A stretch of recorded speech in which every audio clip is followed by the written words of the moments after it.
The Honourable Member for Sudbury. Thank you, Madam Speaker. I have the pleasure today to rise and speak to this motion. And this is regarding our fight against the Islamic State. First of all, I'd like to say how proud I am of the work of our armed forces. We have served with honor and distinction internationally.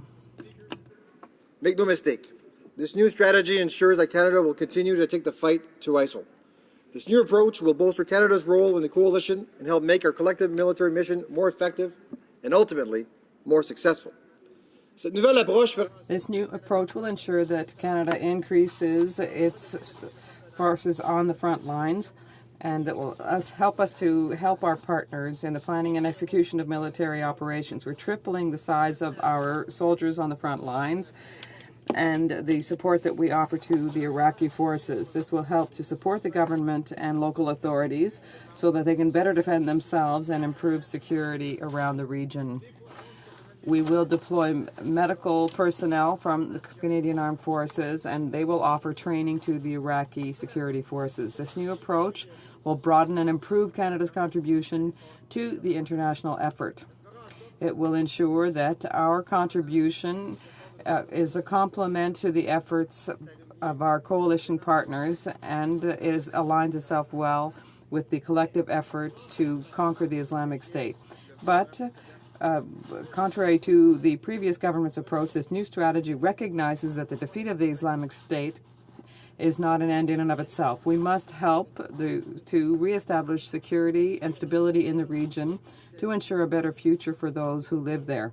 That is why we have clearly realigned our military contribution with the World Coalition fighting against the Islamic State, and we are moved to different efforts from these strikes, and we're trying to help these people to get control of security in their country. As the Chief of Defense Staff said, it's not enough to carry out airstrikes against the Islamic State. We have to train those who will defend their country and ensure long-term stability.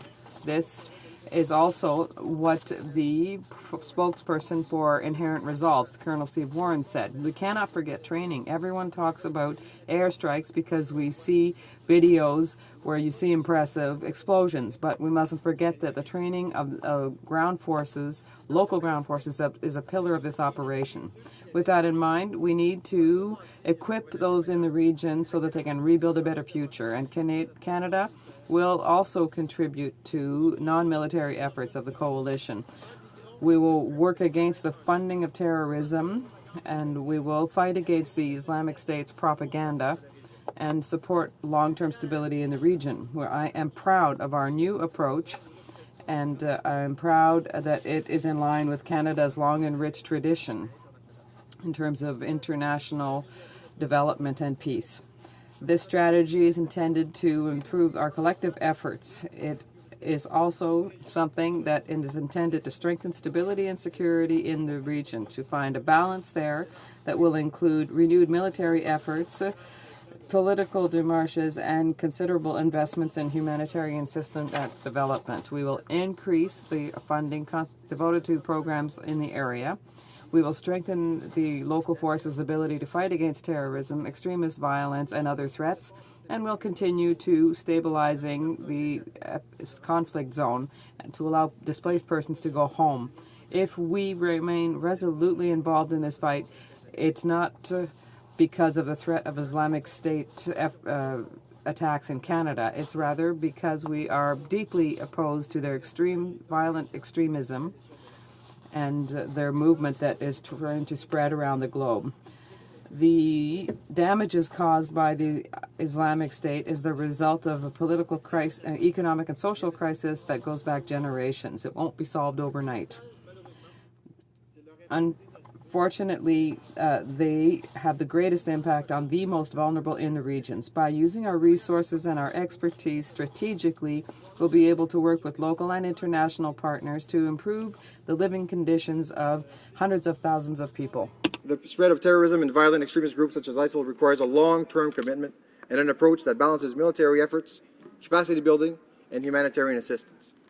Our government's new policy leverages the expertise and resources of numerous departments within the government, meshes Canadian expertise with those of our coalition partners, empowers regional governments and local authorities so that they are better able to defend themselves, and helps those who have been most brutally affected by the violence to rebuild and work towards a better future. This new policy reaffirms Canada's international role. Canada is a nation that stands against terrorism and violent extremism, that stands ready to protect the most vulnerable, and that works with those who have endured overwhelming hardship to help them defend themselves, rebuild, and work towards a better future. This new approach is comprehensive, balanced, and clearly geared towards increasing stability and security in the region over the long term. Madame la Présidente, Madam Speaker, this government's new strategy is one Canadians can be proud of, and I'm proud to support it. Thank you. Questions et commentaires.